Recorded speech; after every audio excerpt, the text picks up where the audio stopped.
तो इसी तरह हमारे पास आ जाता है जी माइक्रो स्क्रू गेज। सॉरी जो है ना वीडियो थोड़ी सी लेंथी हो सकती है। तो माइक्रो स्क्रू गेज क्या है? एक्चुअली ये भी एक मीटर जो है ना लेंथ को मेजर करने के लिए एक इंस्ट्रूमेंट है। अब यहाँ बात आती है कि इसकी ज़रूरत क्यों पड़ी है। इसकी ज़रूरत इसलिए पड़ी है क्योंकि हम 0.1 मिलीमीटर से भी कम मेजरमेंट करना चाहते हैं। तो अगर हम 0.1 मिलीमीटर से भी कम मेजरमेंट करेंगे तो उसके लिए हम क्या यूज़ करेंगे? Micrometer screw gauge. ठीक है, अब इसकी डेफिनेशन क्या है? It is use to measure very small length such as diameter of wire और thickness of a metal sheet. अब मेटल शीट की थिकनेस फाइंड करने के लिए जो हम इंस्ट्रूमेंट यूज़ करेंगे उसका हम क्या नाम देंगे? माइक्रोमीटर स्क्रू गेज का नाम देंगे। ठीक है, अब इसकी एक और भी डेफिनेशन कर सकते हैं कि जो हम वर्नियर कैलिपर से हम जो मेजरमेंट नहीं कर सकते, ठीक है, एग्जैक्ट या एक्यूरेट मेजरमेंट नहीं कर सकते, उससे भी लेस मेजरमेंट करने के लिए हम क्या यूज़ करते हैं? माइक्रोमीटर स्क्रू गेज यूज़ करते हैं। ठीक है, फॉर एग्जांपल हमने हेयर का डायमीटर फाइंड करना है, बाल का डायमीटर फाइंड करना है, तो फिर हम क्या यूज़ करेंगे? माइक्रोमीटर स्क्रू गेज का यूज़ करेंगे। अब बात आती है यहाँ पे कि इसको हम फाइंड कैसे करेंगे, इसका लीस्ट काउंट फाइंड करने का क्या तरीकाकार है, उसका फार्मूला क्या है? To find the least count the pitch of screw gauge, ठीक है, स्क्रू गेज की पिच और the number of division on the, हमारे पास आ जाएगा सर्कुलर स्केल। ठीक है, मैंने क्या बोला है? The pitch of screw gauge की पिच और number division on the circular scale के ऊपर कितनी डिवीजन है उसके ऊपर इसको डिवाइड करेंगे तो हमारे पास क्या आ जाएगा? उसका लीस्ट काउंट आ जाएगा। यहाँ पे सवाल आता है कि ये पिच क्या है और नंबर ऑफ डिवीजन क्या है। ठीक है, तो मैं आप लोगों को बता देता हूँ कि ये पिच और नंबर ऑफ डिवीजन एक्चुअली हैं क्या। ठीक है, तो यहाँ पे मेरे पास ये इंस्ट्रूमेंट है, ठीक है, स्क्रू गेज है। इसमें भी मैं आप लोगों को प्रैक्टिकली ये बता देता हूँ आप लोगों ने, ताकि आप लोगों को ये चीज़ें भूलें ना। अब यहाँ पे देखें, ये जो है सर्कुलर स्केल है। ठीक है, पहले मैं बुक पे ना इनके आप लोगों को पार्ट बता देता हूँ कि ये पार्ट्स, इसके पार्ट्स के नाम क्या हैं। तो यहाँ पे आए तो ये देखें, ये क्या है? रेचेट है। ठीक है, इसका काम मैं बताता हूँ कि इसका काम क्या होता है। ठीक है, ये जो है ना, the thumb is turn to move the spindle. अगर ये जो मूवेबल स्पेंडल है, ठीक है ना, इसको हम क्या नाम देते हैं? सर्कुलर स्केल का नाम देते हैं। और यहाँ पे ये क्या है हमारे पास? स्लीव। ये क्या है? स्लीव है। इसको हम मेन स्केल भी बोलते हैं। क्या बोलते हैं? मेन स्केल भी बोलते हैं। अब ये क्या है? स्पेंडल है। स्पेंडल्स और ये एनिमल्स, इन स्पेंडल और एनिमल्स के दरमियान हम क्या करते हैं? किसी भी ऑब्जेक्ट को रख के उसका डायमीटर फाइंड करते हैं। Got it? ये इसके यह शेप है। और यहाँ पे जो है ना, मैं आपको प्रैक्टिकली अभी दिखाता हूँ। तो ये देखें, अब ये जो है ना, ये सर्कुलर स्केल है, ये जो ऐसे सर्कुलेट कर रहा है। ठीक है, ये क्या है?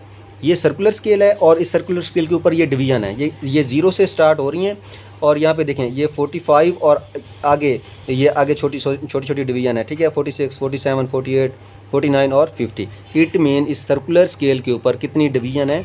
50 डिवीजन है, 50 डिवीजन है। ठीक है, ये तो हमारी बात होगी number of division on the circular scale. Circular scale के ऊपर हमारी कितनी डिवीजन है? 50 डिवीजन है, 50 डिवीजन है। अब यहाँ पे बात आती है कि pitch of the screw gauge. ठीक है, स्क्रू गेज की पिच कितनी है? पिच क्या होता है? तो याद रखना है, मैं आप लोगों को बताता हूँ कि पिच क्या है। अब मैंने क्या किया है, इसको यूँ टाइट किया है, याद रखना है। यहाँ पे मैं थोड़ा सा इसको नीचे कर लेता हूँ। ये देखिए, इसको पकड़ के, ये जो रेचेट है ना, इसको पकड़ के आप लोगों ने टाइट करना है। जैसे ही टाइट करेंगे ना, तो एक पॉइंट आएगा यहाँ पे, ये आपको आवाज़ सुनाई देगी। ये आई होपफुल कि आप लोगों को आवाज़ सुनाई दे रही होगी। ये ठीक है, इसका मतलब है कि ये जो स्क्रू गेज है, ठीक है, ये आपस में क्या हो गया है? यहाँ पे ये फुल टाइट हो गया। ये दोबारा रिपीट कर देता हूँ। यहाँ पे देखें, यहाँ पे देखें, आवाज़ आ रही है। ठीक है, इट मीन ये क्या कह रहा है कि अब ये स्क्रू गेज फुल टाइट हो गया। अब आप लोगों ने क्या करना है? इसकी पिच देखनी है। तो पिच का मतलब ये है कि इसके नीचे देखें, ये बिल्कुल जो है ना, ये एक 0 के नीचे एक डिवीज़न नज़र आ रही होगी। ठीक है, 0 के नीचे डिवीज़न नज़र आ रही है। अब मैं क्या करता हूँ, इसको ओपन करता हूँ, मीन कि इसको क्या करता हूँ, 1 सर्कल इसका पीछे की तरफ रिवर्स करता हूँ। पहले मैंने इधर टाइट किया है, अब टाइट तो हो गया मुकम्मल। अब मैं क्या करता हूँ, 1 साइकिल इसका मुकम्मल करता हूँ पीछे। अब 0 था तो मैं चाह रहा हूँ कि इसको घुमा के दोबारा इधर भी 0 ले आऊँ।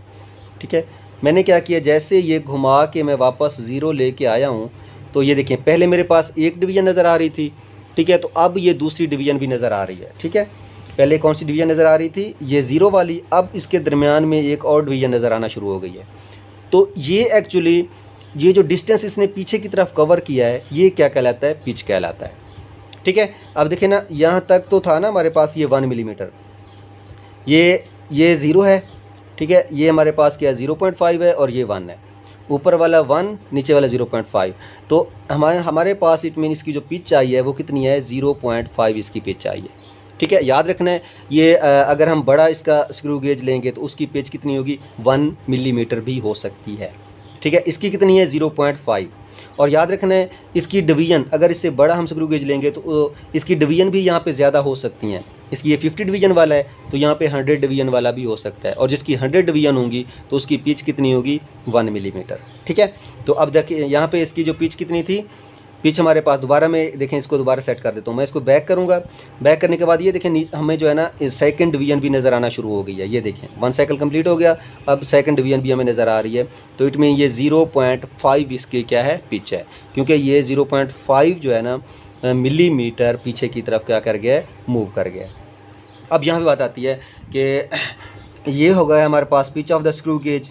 Pitch of the screw gauge हमारे पास कितनी है हमारे पास, अगर हमारे पास यहाँ पे आ रहा था, क्योंकि ये स्मॉल हमारे पास इंस्ट्रूमेंट है। ठीक है, तो इसके अगर अकॉर्डिंग देखें तो हमारे पास पिच कितनी आएगी, ये 0.5 डिवीजन कितने पे डिवाइड कितने पे कर देंगे, 50 पे। ठीक है, जब इसको 50 पे डिवाइड करेंगे तो हमारे पास जो आंसर आएगा वो आ जाएगा तकरीबन अच्छा। तो स्टूडेंट्स आप लोगों को समझ आ गया होगा कि पिच क्या है, ठीक है, और नंबर ऑफ़ डिवीजन क्या है। पिच वही जो डिस्टेंस ये पीछे की तरफ कवर करेगी वो पिच कहलाएगी, और इसके ऊपर जो डिवीजन है वो कितने होगी, ये जो सर्कुलर स्केल है इसके ऊपर जो डिवीजन है वो हमने काउंट कर लेनी है। ठीक है, ये मेरे पास स्मॉल इंस्ट्रूमेंट है। ठीक है, छोटा स्क्रू गेज है, तो मैंने ये जो यहाँ पर लिखा हुआ है ना, ये बड़े स्क्रू गेज के अकॉर्डिंग लिखा हुआ है। ठीक है, तो जो बड़ा स्क्रू गेज होगा, ठीक है, मैंने बताया है कि उसके ऊपर जो number of pitch of the screw gauge होगा वो कितनी होगी, 1। ठीक है, और जो नंबर ऑफ़ डिवीजन है वो कितनी होगी, 100। ठीक है, जो स्मॉल है इसके ऊपर 50 है, तो जब इसको हम डिवाइड करेंगे तो कितना आ जाएगा, 0.01 मिलीमीटर। तो ये हमारे पास क्या आ जाएगा, लीस्ट काउंट आ जाएगा किस चीज़ का, माइक्रोमीटर स्क्रू गेज का लीस्ट काउंट आ जाएगा। मीन के 0.01 मिलीमीटर तक हम एग्जैक्ट मेजरमेंट कर सकते हैं।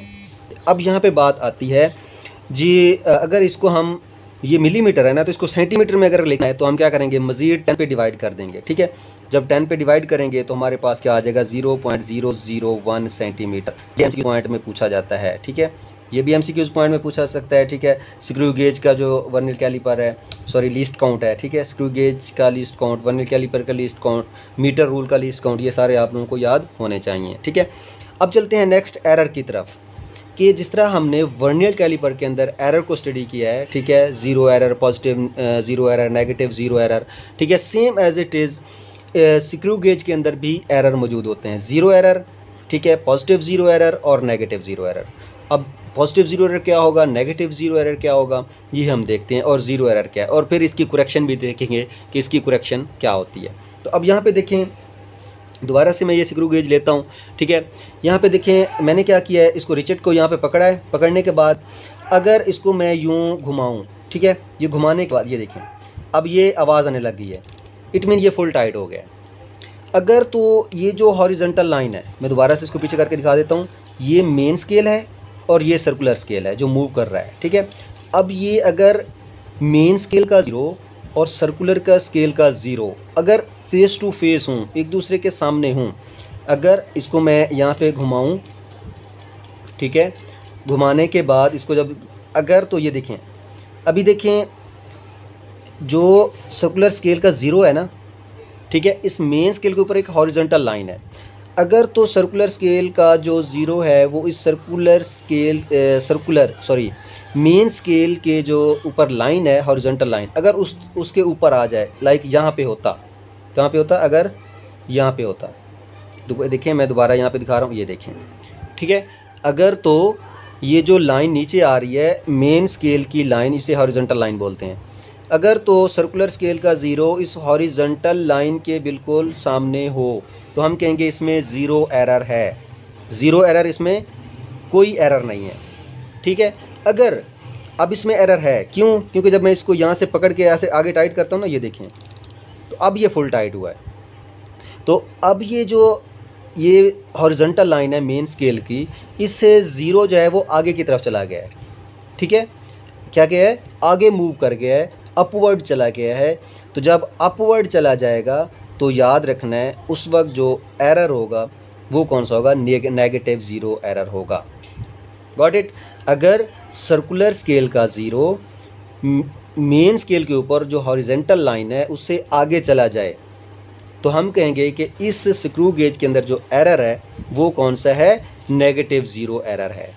अगर ये पीछे रह जाता, यूँ यहाँ पे आके रह जाता, मीन के इस हॉरिजॉन्टल लाइन से पीछे रह जाता, ये वाला ज़ीरो सर्कुलर स्केल का ज़ीरो, तो अब हम कहते हैं कि इसके अंदर जो एरर है वो कौन सा है, पॉजिटिव ज़ीरो एरर है। ठीक है, और फिर करेक्शन कैसे करनी है, करेक्शन मैंने आपको बताया है कि अगर पॉजिटिव ज़ीरो एरर होगा तो फाइनल रिज़ल्ट में इसे सब्ट्रैक्ट करेंगे, अगर नेगेटिव ज़ीरो एरर होगा तो फाइनल रिज़ल्ट में इसको क्या करेंगे, ऐड करेंगे। ठीक है, प्लस करेंगे। तो ये था हमारे पास एरर। आई होपफुल कि आप लोगों को समझ आ गया होगा। पॉजिटिव ज़ीरो एरर निकालने के लिए ये होगा, नंबर ऑफ़ डिवीजन मल्टीप्लाई क्या कर देंगे हम, लीस्ट काउंट को, मीन के कितने ये जो है ना डिवीजन ये पीछे रह गया है, कितनी डिवीजन ये पीछे रह गया है, मीन के 1 2 3। तो हम क्या करेंगे, तीन यहाँ पे लिखेंगे, number of division multiply least count कितना है, 0.01 मिलीमीटर।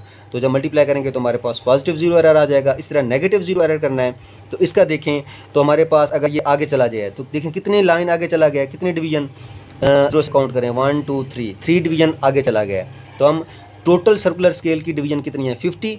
उस 50 में से हम क्या करेंगे, इस 3 को माइनस करेंगे तो हमारे पास कितना आ जाएगा, 47। इस 47 को लीस्ट काउंट से मल्टीप्लाई करेंगे, लीस्ट काउंट से मल्टीप्लाई करेंगे तो हमारे पास क्या आ जाएगा, इसका नेगेटिव ज़ीरो एरर आ जाएगा। Got it.